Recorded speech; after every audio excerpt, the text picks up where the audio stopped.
Drugs and the meaning of life. Everything we do is for the purpose of altering consciousness. We form friendships so that we can feel certain emotions like love and avoid others like loneliness. We eat specific foods to enjoy their fleeting presence on our tongues. We read for the pleasure of thinking another person's thoughts. Every waking moment, and even in our dreams, we struggle to direct the flow of sensation, emotion, and cognition towards states of consciousness that we value. Drugs are another means toward this end. Some are illegal, some are stigmatized, some are dangerous, though perversely these sets only partially intersect. Some drugs of extraordinary power and utility, such as psilocybin, the active compound in magic mushrooms, and lysergic acid diethylamide, LSD, pose no apparent risk of addiction and are physically well tolerated, and yet one can still be sent to prison for their use, whereas drugs such as tobacco and alcohol, which have ruined countless lives, are enjoyed ad libitum in almost every society on earth. There are other points on this continuum. MDMA, or ecstasy, has remarkable therapeutic potential, but is also susceptible to abuse, and some evidence suggests that it can be neurotoxic. One of the great responsibilities we have is to educate ourselves, along with the next generation, about which substances are worth ingesting and for what purpose, and which are not. The problem, however, is that we refer to all biologically active compounds by a single term, drugs, making it nearly impossible to have an intelligent discussion about the psychological, medical, ethical, and legal issues surrounding their use. The poverty of our language has been only slightly eased by the introduction of the term psychedelics, to differentiate certain visionary compounds which can produce extraordinary insights from narcotics and other classic agents of stupefaction and abuse. However, we should not be too quick to feel nostalgia for the counterculture of the 1960s. Yes, crucial breakthroughs were made, socially and psychologically, and drugs were central to the process. But one need only read accounts of the time, such as Joan Didion's Slouching Towards Bethlehem, to see the problem with a society bent upon rapture at any cost.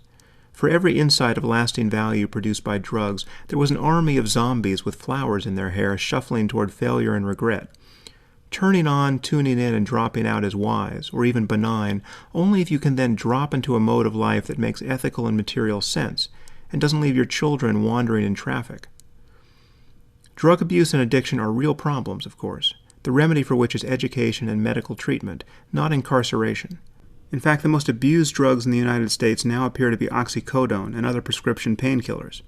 Should these medications be made illegal? Of course not. But people need to be informed about their hazards, and addicts need treatment. And all drugs, including alcohol, cigarettes, and aspirin, must be kept out of the hands of children. I discuss issues of drug policy in some detail in my first book, The End of Faith, and my thinking on the subject hasn't changed. The war on drugs has been lost and should never have been waged. I can think of no right more fundamental than the right to peacefully steward the contents of one's own consciousness. The fact that we pointlessly ruin the lives of nonviolent drug users by incarcerating them, at enormous expense, constitutes one of the great moral failures of our time. And the fact that we make room for them in our prisons by paroling murderers, rapists, and child molesters makes one wonder whether civilization isn't simply doomed. I have 2 daughters who will one day take drugs. Of course, I will do everything in my power to see that they choose their drugs wisely, but a life lived entirely without drugs is neither foreseeable nor, I think, desirable. I hope they someday enjoy a morning cup of tea or coffee as much as I do. If they drink alcohol as adults, as they probably will, I will encourage them to do it safely. If they choose to smoke marijuana, I will urge moderation. Tobacco should be shunned, and I will do everything within the bounds of decent parenting to steer them away from it. Needless to say, if I knew that either of my daughters would eventually develop a fondness for methamphetamine or crack cocaine, I might never sleep again. But if they don't try a psychedelic like psilocybin or LSD at least once in their adult lives, I will wonder whether they had missed one of the most important rites of passage a human being can experience. This is not to say that everyone should take psychedelics. As I will make clear in a moment, these drugs pose certain dangers. Undoubtedly, some people cannot afford to give the anchor of sanity even the slightest tug. It has been many years since I took psychedelics myself, and my abstinence is born of a healthy respect for the risks involved. However, there was a period in my early 20s when I found psilocybin and LSD to be indispensable tools, and some of the most important hours of my life were spent under their influence. Without them, I might never have discovered there was an inner landscape of mind worth exploring. There's no getting around the role of luck here.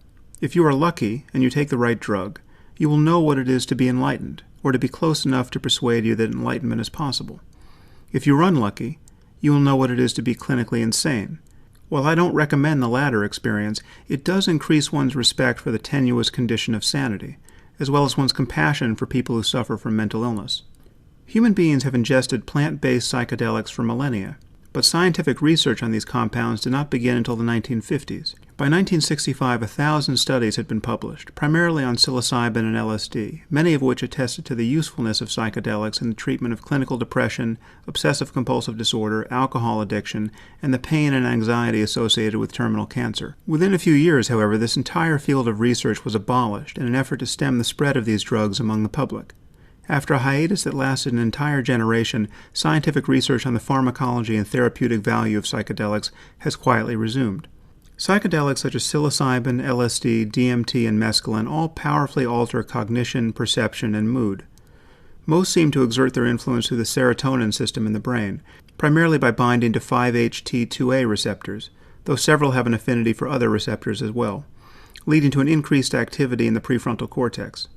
Although the prefrontal cortex in turn modulates subcortical dopamine production, and certain of these compounds, such as LSD, bind directly to dopamine receptors, the effect of psychedelics seems to take place largely outside of dopamine pathways, which could explain why these drugs are not habit-forming.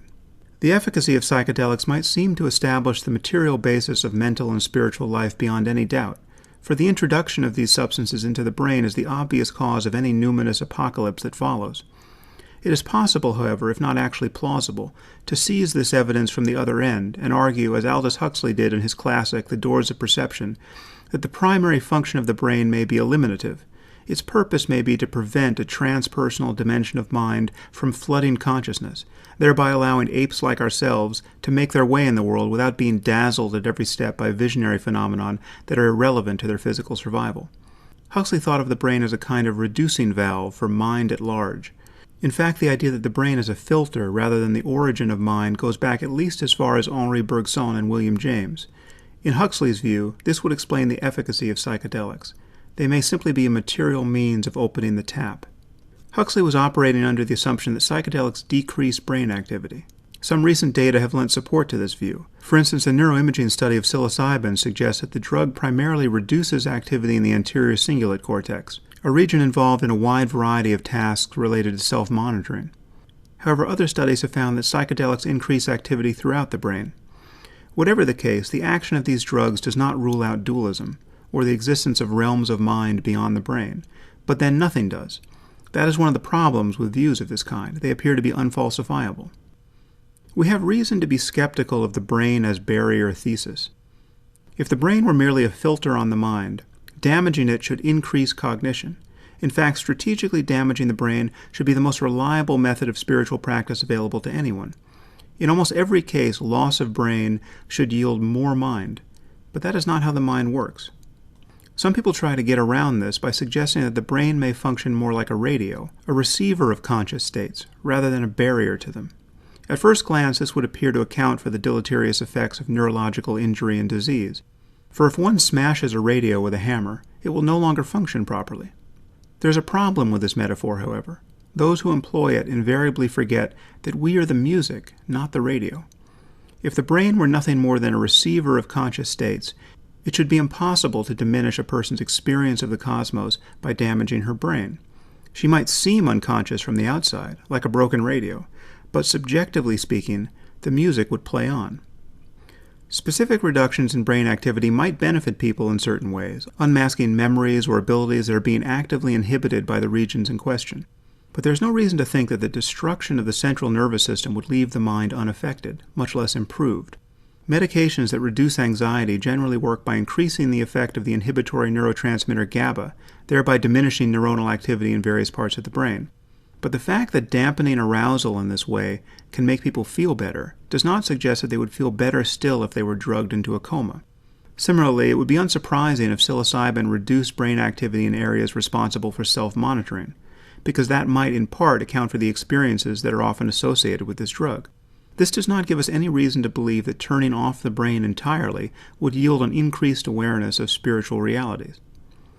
However, the brain does exclude an extraordinary amount of information from consciousness, and like many people who have taken psychedelics, I can attest that these compounds throw open the gates. Positing the existence of mind at large is more tempting in some states of consciousness than in others.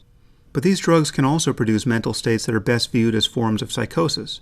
As a general matter, I believe that we should be very slow to draw conclusions about the nature of the cosmos on the basis of inner experiences, no matter how profound they may seem. One thing is certain. The mind is vaster and more fluid than our ordinary waking consciousness suggests, and it is simply impossible to communicate the profundity, or seeming profundity, of psychedelic states to those who have never experienced them. Indeed, it is even difficult to remind oneself of the power of these states once they have passed. Many people wonder about the difference between meditation and other contemplative practices and psychedelics. Are these drugs a form of cheating, or are they the only means of authentic awakening? They are neither. All psychoactive drugs modulate the existing neurochemistry of the brain, either by mimicking specific neurotransmitters or by causing neurotransmitters themselves to be more or less active. Everything that one can experience on a drug is at some level an expression of the brain's potential. Hence, whatever one has seen or felt after ingesting LSD is likely to have been seen or felt by someone somewhere without it. However, it cannot be denied that psychedelics are a uniquely potent means of altering consciousness. Teach a person to meditate, pray, chant, or do yoga, and there is no guarantee that anything will happen. Depending on his aptitude or interest, the only reward for his efforts may be boredom and a sore back. If, however, a person ingests 100 micrograms of LSD, what happens next will depend on a variety of factors, but there is no question that something will happen. And boredom is simply not in the cards. Within the hour, the significance of his existence will bear down upon him like an avalanche. As the late Terence McKenna never tired of pointing out, this guarantee of profound effect, for better or worse, is what separates psychedelics from every other method of spiritual inquiry. Ingesting a powerful dose of a psychedelic drug is like strapping oneself to a rocket without a guidance system. One might wind up somewhere worth going, and depending on the compound and one's set and setting, some trajectories are more likely than others. But however methodically one prepares for the voyage, one can still be hurled into states of mind so painful and confusing as to be indistinguishable from psychosis. Hence the terms psychotomimetic and psychotogenic that are occasionally applied to these drugs. I have visited both extremes on the psychedelic continuum. The positive experiences were more sublime than I could have ever imagined, or than I can now faithfully recall. These chemicals disclose layers of beauty that art is powerless to capture, and for which the beauty of nature itself is a mere simulacrum. It is one thing to be awestruck by the sight of a giant redwood, and amazed at the details of its history and underlying biology. It is quite another to spend an apparent eternity in egoless communion with it. Positive psychedelic experiences often reveal how wondrously at ease in the universe a human being can be, and for most of us, normal waking consciousness does not offer so much as a glimmer of these deeper possibilities. People generally come away from such experiences with a sense that conventional states of consciousness obscure and truncate sacred insights and emotions. If the patriarchs and matriarchs of the world's religions experienced such states of mind, many of their claims about the nature of reality would make subjective sense. A beatific vision does not tell you anything about the birth of the cosmos, but it does reveal how utterly transfigured a mind can be by a full collision with the present moment. However, as the peaks are high, the valleys are deep. My bad trips were without question the most harrowing hours I have ever endured, and they make the notion of hell, as a metaphor if not an actual destination, seem perfectly apt. If nothing else, these excruciating experiences can become a source of compassion. I think it may be impossible to imagine what it is like to suffer from mental illness without having briefly touched its shores. At both ends of the continuum, time dilates in ways that cannot be described, apart from merely observing that these experiences can seem eternal. I have spent hours, both good and bad, in which any understanding that I had ingested a drug was lost, and all memories of my past along with it. Immersion in the present moment to this degree is synonymous with the feeling that one has always been and will always be in precisely this condition. Depending on the character of one's experience at that point, notions of salvation or damnation may well apply. Blake's line about beholding eternity in an hour neither promises nor threatens too much. In the beginning, my experiences with psilocybin and LSD were so positive that I did not see how a bad trip could be possible.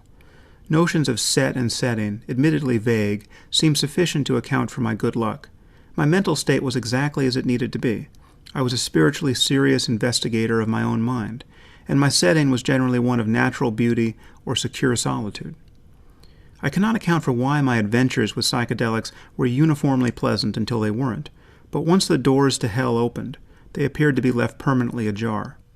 Thereafter, whether or not a trip was good in the aggregate, it generally entailed some excruciating detour on the path to sublimity.